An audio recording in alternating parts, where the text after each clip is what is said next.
आळंदीमध्ये यंदाच्या आषाढी वारीच्या प्रस्थानावेळी घडलेली ही घटना केवळ एक नैसर्गिक बदल नसून लाखो वारकऱ्यांच्या श्रद्धेचा आणि भावनेचा एक अतिशय प्रबळ भाग मानला जातो। आता 8 जुलै रोजी ज्ञानेश्वर माऊलींच्या पालखीचे प्रस्थान झाले होते, पण त्याआधीच निसर्गाच्या रौद्र रूपाने या पवित्र सोहळ्यादरम्यान एक अद्भुतपूर्व संकट निर्माण केले होते। या संपूर्ण घटनेचा सविस्तर आढावा पुढील पहा। आषाढी वारी हे महाराष्ट्राचे हृदय आहे। वारकरी महिनाभर पायी प्रवास करून विठ्ठलाच्या दर्शनासाठी पंढरपूरला पोहोचतात। मात्र यंदा 8 जुलै रोजी आळंदीतून ज्ञानेश्वर माऊलींची पालखी पंढरपूरकडे मार्गस्थ होणार होती। मात्र वारीच्या 2 ते 3 दिवस आधीपासूनच आळंदी परिसरात ढगफुटी सदृश्य मुसळधार पाऊस सुरू झाला होता।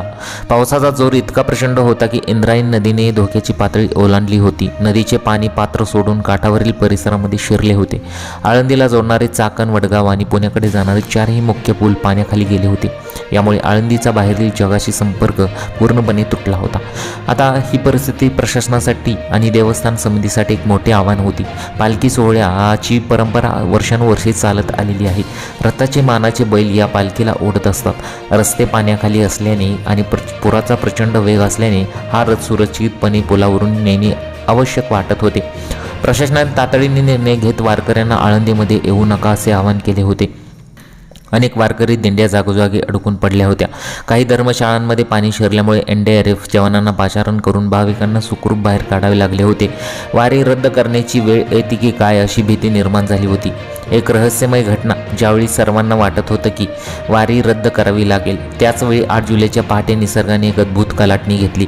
पावसाचा जोर अचानक ओसरला। त्यानंतर इंद्रायणी नदीच्या पात्रात एक रहस्यमय आणि अकल्पनीय घटना घडली। नदीच्या प्रवाहामध्ये अचानक एक मोठा अभावरा तयार झाला। या बहुऱ्यामुळे पाण्याचा प्रवाह एका विशिष्ट दिशेने वळला गेला आणि बघता बघता काही मिनिटातच पुलावरून वाहणारे पाणी वेगाने खाली ओसरू लागले।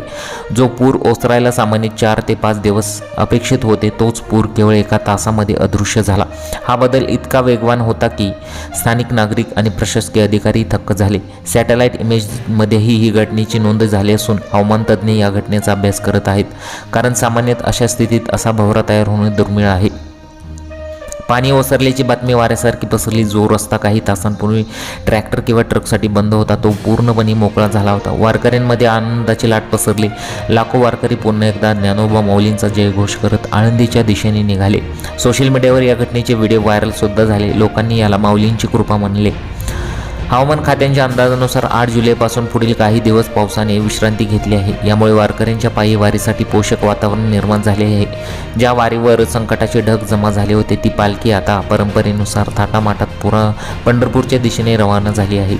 ही घटना वारकऱ्यांच्या दृढ विश्वासाचे प्रतीक मानली जात आहे। जिथे विज्ञानाचे तर्क संपतात, तिथे श्रद्धा काम करते, असेच या प्रसंगातून दिसून आले आहे। निसर्गाच्या या कोपामुळे केवळ माऊलींच्या आशीर्वादाने वारकऱ्यांचा प्रवास सुकर झाला, अशी भावना सर्वसामान्यांमध्ये आहे। ही घटना आषाढी वारीच्या इतिहासात एक ऐतिहासिक आणि अस्मरणीय घटना म्हणून कायम राहील।